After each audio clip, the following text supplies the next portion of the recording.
नमस्कार। अगला सैम हिंदी कक्षा में मैं सुनीति मिश्रा आप सबका हार्दिक स्वागत करती हूँ। तो बच्चों, आजकल हम पढ़ रहे हैं कक्षा 9th की स्पर्श और आज हम पढ़ने जा रहे हैं उसका चौथा पाठ, तुम कब जाओगे अतिथि। ये श्री शरद जोशी द्वारा लिखित एक हास्य व्यंग है। इस पर पिक्चर भी बनी थी, शायद आपने देखी भी होगी। बहुत सारे बच्चों ने काफी उसको वैसे मोल्ड कर दिया गया था, उसमें काफी और इंटरेस्टिंग चीजें डाली गई थी, लेकिन है ये इसी पर, मतलब बेस इसी को लेकर ये पिक्चर भी बनाई गई थी। हाँ, अजय देवगन की पिक्चर जो एक बनी थी। तो चलिए अब हम पढ़ते हैं, तुम कब जाओगे अतिथि। ये जो पाठ है बच्चों, इसमें शरद जोशी ने ऐसे लोगों की खबर ली है जो किसी भी परिचित या रिश्तेदार के घर जाकर बिना किसी पूर्व सूचना के पहले तो पहुंच जाते हैं और पहुंचने के बाद फिर वापस जाने का नाम ही नहीं लेते। यानी भले ही उनके टिके रहना मेजबान पे कितना भी भारी क्यों ना पड़ रहा हो। अब बताओ, अच्छा अतिथि कौन होता है? जो एक तो पहले से सूचना देके आए और 1-2 दिन रहकर वापस बड़े मान सम्मान के साथ चला जाए। लेकिन इसमें क्या है कि जो इनका अतिथि है वो वापस ही नहीं जा रहा, तो परेशान होके मेजबान उसको घूर रहा है, पता नहीं बहुत सारी चीजें इसमें बताएगा, बड़ी मजेदार। तो चलिए पढ़ते हैं कि कैसे मेजबान जो है वो अपने अतिथि को किसी भी प्रकार से भेजना चाहता है और अतिथि है कि चलने का नाम नहीं ले रहा। आज तुम्हारे आगमन का चतुर्थ दिवस, यानी आज अतिथि को आए हुए 4 दिन हो चुके, चौथा दिन चल रहा है और ये प्रश्न मेरे मन में बार बार उमड़ घुमड़ रहा है। लेखक कह रहा है कि तुम कब जाओगे अतिथि।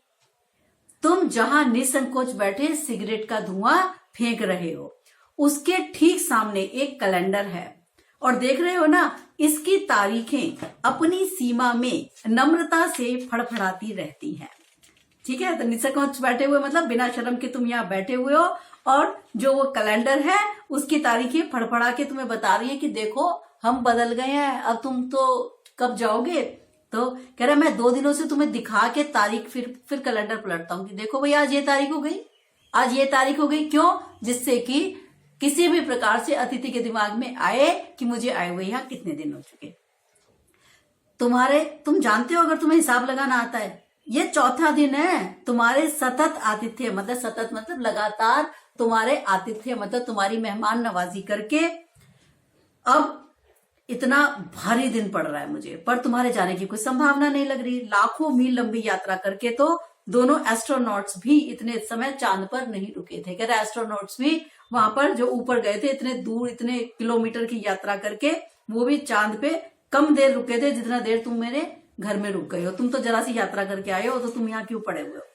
तुम अपना भारी चरण कमलों की छाप मेरी जमीन पर अंकित कर चुके हो, पर तुमने एक अंतरंग निजी संबंध मुझसे स्थापित कर लिया। अंतरंग मतलब बहुत ही पर्सनल सा रिलेशनशिप जो होता है, अंतरंग मतलब अपने मन को छू लेने वाला अच्छा निजी संबंध स्थापित भी कर लिया।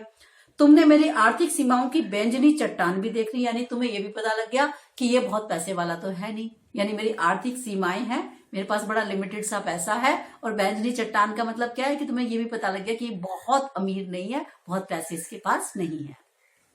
तुम मेरी काफी मिट्टी खोद चुके हो, यानी मेरे को काफी परेशान कर चुके हो।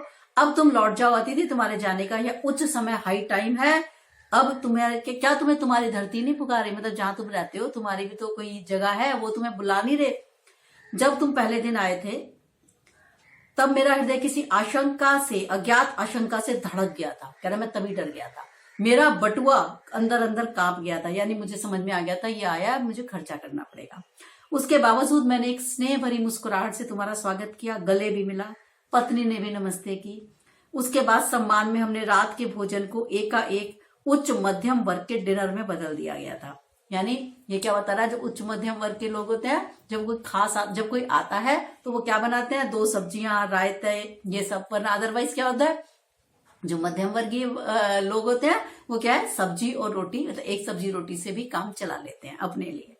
तो कह रहा है जब तुम आए हमने तुम्हारे सम्मान में 2 सब्जी, रायते के अलावा एक मीठा भी बनाया था।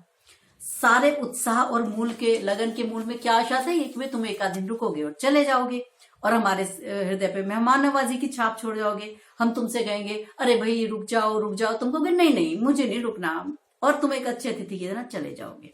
पर ऐसा नहीं हुआ। दूसरे दिन भी तुम अतिथि सुलभ मुस्कान लिए मेरे घर में ही बने रहे।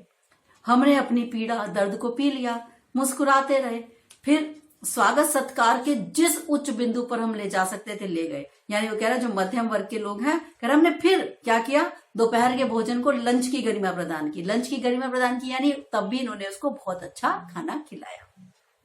रात में तुम्हें सिनेमा भी दिखा दिया। ये हमारे सत्कार का आखिरी छोर है। यानी घर में जब कोई आता है उसको खाना खिलाना बहुत अच्छा, और सिनेमा दिखाना, सिनेमा में भी बहुत पैसे लग जाते हैं। तो कह रहे मध्यम वर्गीय लोगों के लिए ये जो है, इससे ज्यादा भैया वो सत्कार नहीं कर सकते कि तुम्हें पिक्चर भी दिखा दी है उन्होंने।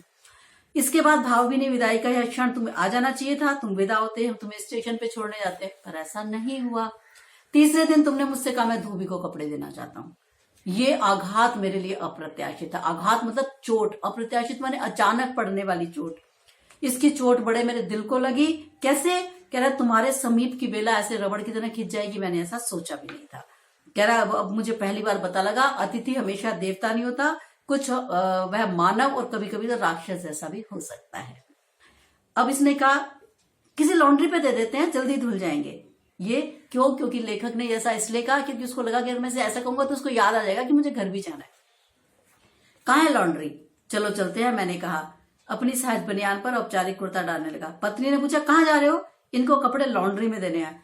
मेरी पत्नी की आंखें अचानक एकाएक बड़ी हो गई। बड़ी हो गई मतलब गुस्से से फैल गई कि क्या ये भी और रुकेगा क्या? कह रहा आज से कुछ बरस पहले जब ये आंखें बड़ी होती थी तो मुझे वो इतनी प्यारी लगती थी कि मैंने उससे शादी का प्रपोजल दे दिया, लेकिन आज जब उसकी आंखें बड़ी होती हैं तो मेरा दिल छोटा होने लगता है, यानी मैं डर जाता हूं क्योंकि वो गुस्से में बड़ी होती हैं। मेरी आशंका भी निर्मूल नहीं थी। तुम नहीं जा रहे, लॉन्ड्री पे गए हुए कपड़े धुल के भी आ गए, तुम फिर भी नहीं जा रहे। अब ये कह रहा है कि अब तो ये भी तो देखो कि हमारे व्यवहार में कितना फर्क आ गया है। ठहाकों के रंगीन गुब्बारे जो इस कमरे में उड़ते थे, यानी हमारी सब बातचीत खत्म हो चुकी, बातचीत के सारे विषय चुक चुके हैं, यानी खत्म हो चुके हैं। कल से मैं उपन्यास पढ़ रहा हूं, तुम फिल्मी पत्रिका के पन्ने पलट रहे हो। शब्दों का लेन देन मिट गया, चर्चा के विषय चुक गए। यानी वो कह रहे किस किस टॉपिक पे हमने बात की, सब विषयों पे बात हो गई। परिवार, नौकरी, फिल्म, राजनीति, रिश्तेदारी, तबादले, पुराने दोस्त, साहित्य, परिवार नियोजन। हमने आंख मार मार के पुरानी प्रेमिकाओं का जिक्र भी कर लिया, यानी उल्टी सीधी बातें भी सब कर ली। जितने हमारे पास रोचक विषय थे हम सब पे बात कर चुके। अब बोरियत हो रही है मुझे, अब भावनाएं नहीं लगी मेरी तुम्हारे लिए। मन कर रहा है तुम्हें गालियां देना शुरू कर दो। तुम जा ही नहीं रहे। अरे तुम क्या चिपक गए हो? अरे भाई इसको तो मैं पूरा परिवार नहीं समझ पा रहा, तुम कब जाओगे अतिथि? कल पत्नी ने मुझसे धीरे से पूछा था, सुनो जी ये कब जाएंगे? मैंने कंधे उचका दिए, क्या कह सकता हूं। अब उसको गुस्सा आ रहा है पत्नी को। ठीक है तो आज मैं खिचड़ी बना रही हूं। मैंने कहा ठीक है बनाओ। यानी अब क्या है, सत्कार की ऊष्मा खत्म हो चुकी है, डिनर से चले थे और खिचड़ी पे आ गया।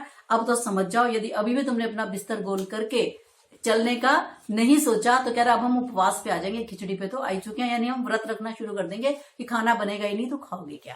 तो गुस्सा आ रहा है इन लोगों को। तुम्हें यहाँ अच्छा लग रहा है ना? हाँ मैं जानता हूं दूसरे के घर में रहने में बड़ा मजा आता है, लेकिन सभी अगर घर की महत्ता के गिर अपना घर को भी हमें प्रेम करना चाहिए। होम को स्वीट होम इसीलिए कहा गया है, लेकिन इसका और इसलिए कहा गया है कि हम दूसरे के होम की स्वीटनेस को काटने ना तोड़े। ये नहीं है कि दूसरे घर जाके बैठ गए और वहां से चले ही नहीं। देखो शराफत कोई चीज होती है, और एक शब्द गेट आउट भी बना है। इससे पहले मुझे कोई गुस्सा आया और मैं तुम्हें कहूँ get out from my house तो तुम्हें जाना पड़ेगा, तो भाई अभी इज्जत से चले जाओ। अपने खर्राटों में रात भर गूंजने वाली जो किरण तुम्हारे बिस्तर पे आएगी, 5वें दिन का सूर्य जब आएगा तो भैया ऐसा है उस वक्त तुम घर लौटने का सम्मानपूर्ण निर्णय ले लो।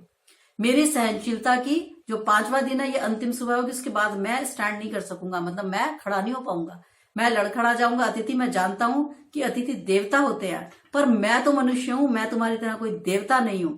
और एक देवता और एक मनुष्य हमेशा साथ देर तक नहीं रहते, देवता दर्शन देके लौट जाता है। तो कह रहा है तुम्हारा देवत्व इसी में सुरक्षित है, किसमें? कि तुम अब लौट जाओ। तो यह मनुष्य इससे पहले कि अपनी वाली पे उतरे, यानी इससे पहले कि मैं तुम्हें अपमानित करना शुरू कर दूं, तुम्हें क्या चाहिए कि तुम्हें यह चाहिए कि तुम किसी भी प्रकार से यहां से अब आप चले जाओ। इसी में तुम्हारी भलाई है और इसी में मेरी भी भलाई है। ठीक है, तो ये था बच्चों हमारा आज का पाठ। इसके शब्दार्थ थोड़ा सा बता देती हूँ। एस्ट्रोनॉट्स अंतरिक्ष यात्री, और छोर किनारा, अप्रत्याशित जिसकी आशा न हो, ऊष्मा गर्मी, रूपांतरित बदला हुआ। ये है इसके शब्दार्थ। ये पाठ था तुम कब जाओगी अतिथि, जो कि हास्य व्यंग था, शरद जोशी द्वारा लिखित है। इंपॉर्टेंट चैप्टर है, इसको अच्छे से करके जाइएगा, क्योंकि शरद जोशी हमारे यहाँ एक बहुत ही अच्छे लेखक रहे हैं। ठीक है, तो अब हम मिलेंगे आपके साथ अगले पार्ट में। तब तक के लिए मुझे आज्ञा दीजिए। नमस्कार।